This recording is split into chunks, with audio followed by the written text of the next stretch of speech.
Hi everyone, this is Clarence with Spencer's Camera. We're producing some new videos that will be very short and brief, specific to one or two easily explained processes or steps in astrophotography image editing or processing. This is the first of a series of many videos that we will be producing and creating. This one will start by helping you correct any kind of star anomalies, problems with your stars, elongation of your stars, or coma, other issues. And this is specific to deep sky imaging. We will do one that covers the same problem and its corrections for nightscape imaging. So you can watch for that video as well if you're interested. This is an image of the Rho Ophiuchus cloud cluster. Its catalog number is IC4604, I believe. And to the top, up above it, is what's commonly referred to as the Blue Horsehead Nebula.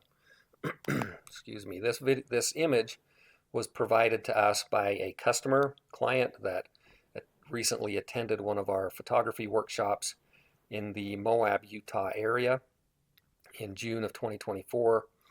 A 6-night workshop, and 2 of those nights we spent focusing on deep sky imaging.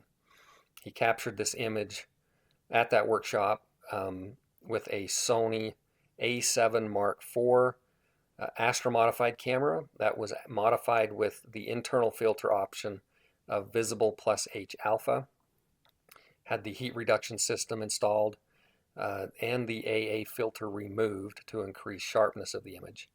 So basically the camera has been souped up a little bit so that it would perform very well. And as you can see, the result is pretty good. He only captured, I believe, about 60 light frames at about a minute a piece, if I recall. No calibration frames. That means he didn't take any dark frames, flat frames, or bias frames, or anything else of any kind. Purely the light frames. So we're going to use this image.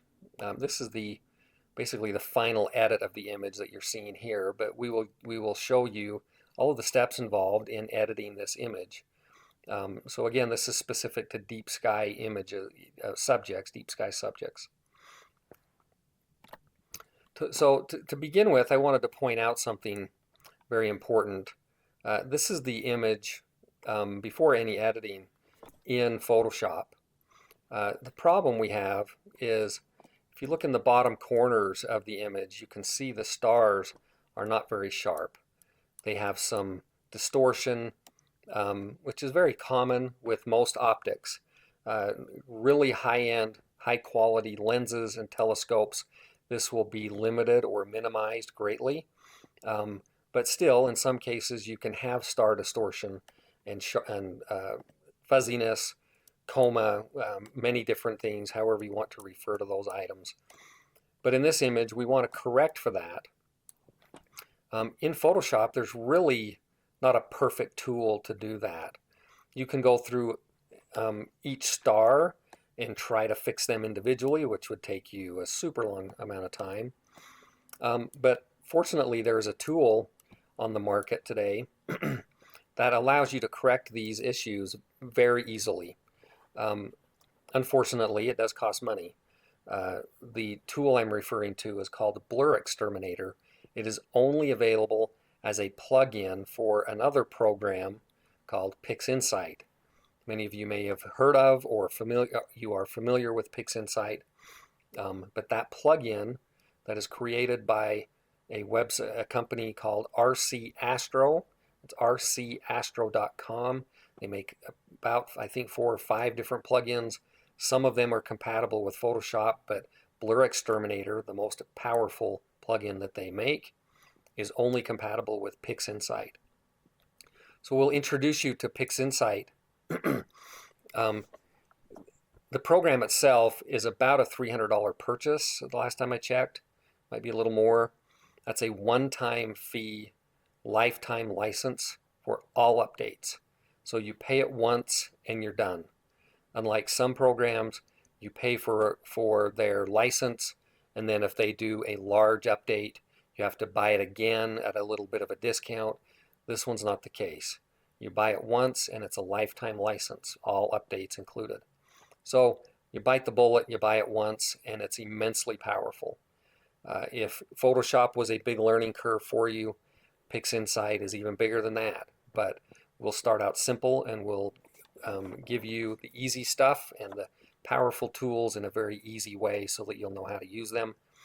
Today, though, we're specifically working on correcting for the star problems. As you can see, here are those star problems. I mentioned that their plugin is called Blur Exterminator. If you click on Process, All Processes, and go to Blur Exterminator right there, it will open up their little dialog box. You buy that from rcastro.com. They have a great website on how to install it and how to get it working, and this is what you'll have. I leave all the defaults. I click on Correct Only, and then you can just simply click on this box to apply it.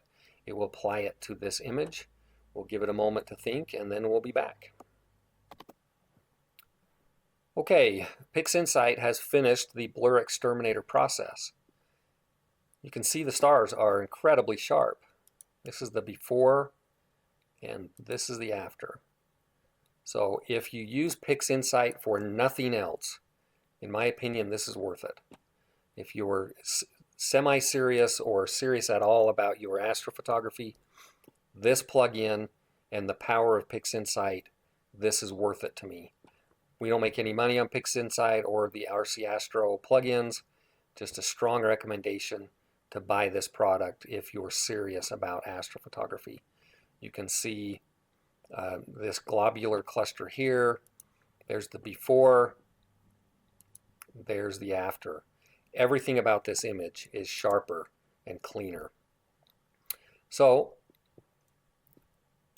the next processes that we would move on to with this image would be cleaning up the noise, all of those other basic steps. They can get fairly in-depth, simple to in-depth, and so we will cover that in a later video.